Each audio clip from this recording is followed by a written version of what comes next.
Nearly $200,000. That's how much of your money Benton Harbor Schools has shelled out since launching an investigation into Superintendent Leonard Seawood 5 months ago. Now, since he was suspended in May, the school board has refused to release information about why. We do know Michigan State Police are looking into a private investigator's report the district prepared. That's right. For the past 2 months, WSBT 22 has been digging into this, and fact finder Patrick Roth is here with exclusive new information tonight. Hi, Patrick. Yeah, Jennifer, this information comes from documents WSBT 22 News just received through a Freedom of Information Act request we made at the beginning of August. Now, no one involved in this case is talking on camera right now, but we know that this investigation into the superintendent started at least 2 months before Seawood was suspended with pay for what the school board called, quote, a non-disciplinary matter. Documents obtained by WSBT 22 show activity in the investigation began in late March. On April 23rd, lawyers for the school district began to review policies on staff ethics, discipline, and funds. The next day, the district reached out to William Kowalski with Raymond Corporate Investigative Services. According to his bio on the company's website, Kowalski manages, quote, complex fraud investigations for public and private sector entities, unquote, and helps agencies, quote, identify, eliminate, and prosecute fraud, unquote. Kowalski confirms that he was involved in the Benton Harbor investigation, but he refused to describe the nature of that investigation. Michigan State Police are currently reviewing that investigation.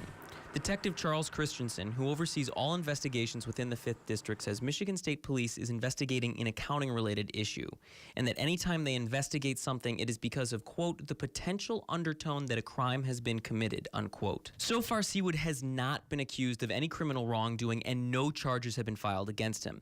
We do know that he's represented by attorney Rhett Pinsky. I spoke with him today, but he had no comment. According to the documents WSBT 22 obtained, on April 30th, lawyers for the school district attended a meeting with board members and the Michigan Treasury Department. They also made a phone call to Pinsky.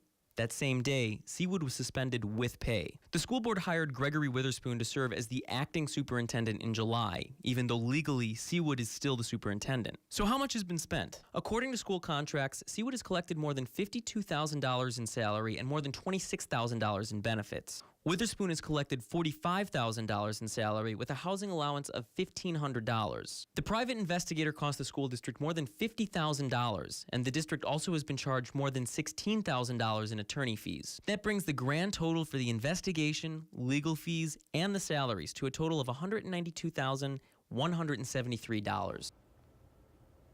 Now, we want to repeat that Seawood has not been accused of any criminal wrongdoing and no charges have been filed against him. It could be a couple of months before Michigan State Police wrap up their investigation, and the prosecutor will then need to decide if any charges are warranted.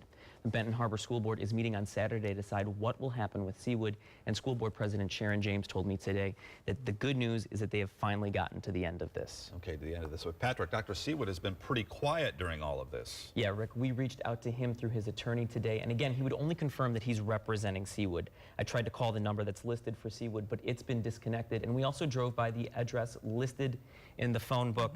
And when we went there, no one was there. And we may learn more about this tonight, too. That's right. They're having a special meeting right now, the Benton Harbor School Board, and WSBT 22's Zach Crenshaw is there, and he's going to be asking them about some of the things we had covered, and he'll have that tonight at 11.